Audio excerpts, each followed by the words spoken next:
Recently on social media, Pastor Howard John Wesley, pastors Alpha Street Baptist Church, gave a very transparent, vulnerable message called Selah. Selah is a word or term used in the Psalms where David uses this word. It means intermission. It means rest.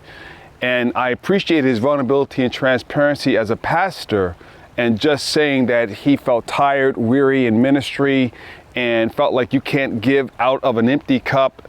And he also just said he's taking a sabbatical, that if you can't take a break from it or rest from it, you're a slave to it. I so appreciated his transparency and vulnerability as a man and then as a Christian leader. And I can identify with Pastor Howard John Wesley's message because I've been that guy myself, very, very driven in what I call front stage, backstage.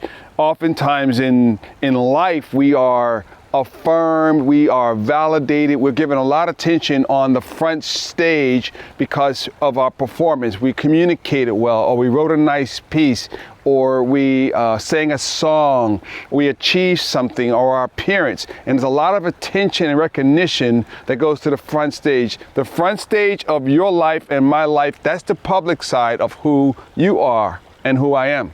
But then there's the backstage of your life. And that's what Pastor Howard John Wesley was speaking about. The backstage is your truest self. It's your most authentic self. It's what the Bible calls your heart. The heart is the internal headquarters. It's Times Square. It's the place. And the Bible uses heart and soul interchangeably. And what I discovered in my own life is a term that I've coined called soul abuse. Soul abuse is a repeated violence of the deepest part of who I am. It's the repeated violence of the deepest part of who you are. Soul abuse. And so here's what I want to encourage us, is listening to Pastor Howard John Wesley's message.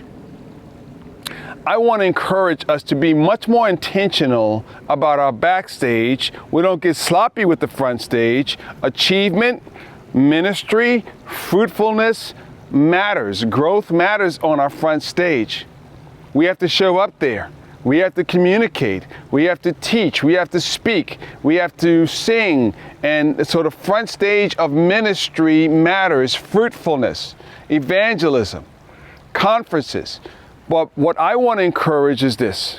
The front stage matters, the backstage matters even more. So here are some practices that I want to encourage as it relates to our backstage. Think of the acrostic large. The L in large is love. Because if my backstage is not, if I don't know my identity as a beloved son, or if you're a woman as a beloved daughter, then I'm showing up to the front stage for love, not from love. And that was my story. My story on the backstage smeared, marinating in shame and false identity in my backstage.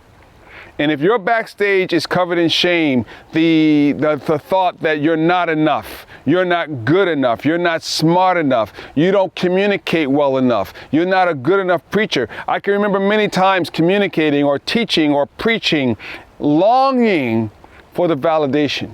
Less concerned about what the Spirit did, but how did Johnny Parker do? So the shame or the identity that I didn't know for a long time, my identity as a beloved son. My identity was in my performance on the front stage, the achievement, the activity, the busyness that, like Howard John Wesley, I identify. The more busy or the busier I became, the more significant I thought of my life.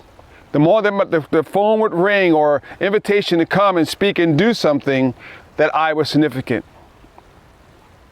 So the difference today is this. Knowing your identity as a beloved son and daughter, affirming that every day, that you're a beloved son and daughter, meditating on that you are a beloved son and daughter. And the difference is showing up from love and not for love. The A is abiding. The A in large, abiding, that simply means hanging out, dwelling in the place where your heart becomes the place where Christ lives. Abiding. Abiding simply means also moment by moment surrender. Abide in Jesus, Jesus in you, and you bear much fruit on the front stage, is what John 15 says. The R in large is rest. That every day you live from rest. And it's not an 8 hours of sleep, it's soul rest. It's what David says in Psalm 62:5, my soul finds its rest in you alone, O Lord. It's something simply as this is breathing. Genesis 2:7, that God formed the man from the dust of the earth, and he breathed into the man's nostrils, and the man became a living being. Notice the sequence. He becomes, as a man or woman, we become what was breathed into us. The breath of God breathed into you. And it's not to verse 14 and 15 of Genesis 2 that God gives us a task to do. So here's a simple way to practice an exercise that I do. I want to encourage you to do. Breathing. Close your eyes and simply breathe.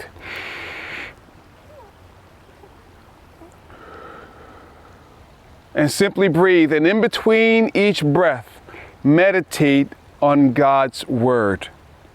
My soul finds its rest in you alone, O Lord. And breathe. Be still and know that I am God. And breathe. You satisfy my heart, O Lord, with your unfailing love, giving me joy and causing me to sing with gladness. And breathe. I encourage you to simply do this exercise each day and watch the calmness and the settledness that happens around your soul. That's the R. L, love. A, abide. R, rest. The G is glory. Glory in the Hebrew is kabod, and it has the idea of the weightiness of God. That understanding that you and I have been made for glory. We sing a song in our church. To worship you I live. To worship you I live. I live to worship you. I live for your glory. And you and I have been created and designed to bring him glory in our bodies, in our emotions, in our relationships, with our finances, and with our mindset. We're created to bring him glory. And then the E in large is excellence. Excellence of heart. To sustain excellence of habit when I go to the front stage. Because now when I go to the front stage, understanding that I'm loved and I abide and I find my rest in him and I'm made for glory and I have excellent heart, it affects my habits. I'm able to go to the front stage and I'm able to show up from love, abiding and rest and glory, and not for love and not for rest and not for glory. You see how that works? And we all need a place. You see where I am. We all need a place where our souls can catch its breath and be still and know that he's God. So I want to encourage you. Be intentional about what happens in your backstage as a leader, as a follower of Christ, as a beloved daughter and son. God is writing a story. He writes it from the backstage forward.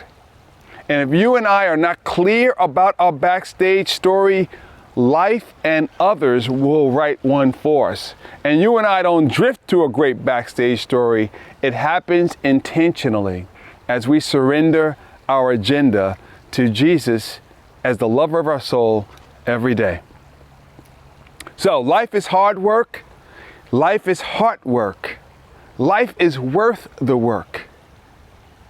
And with Christ, you can do the work.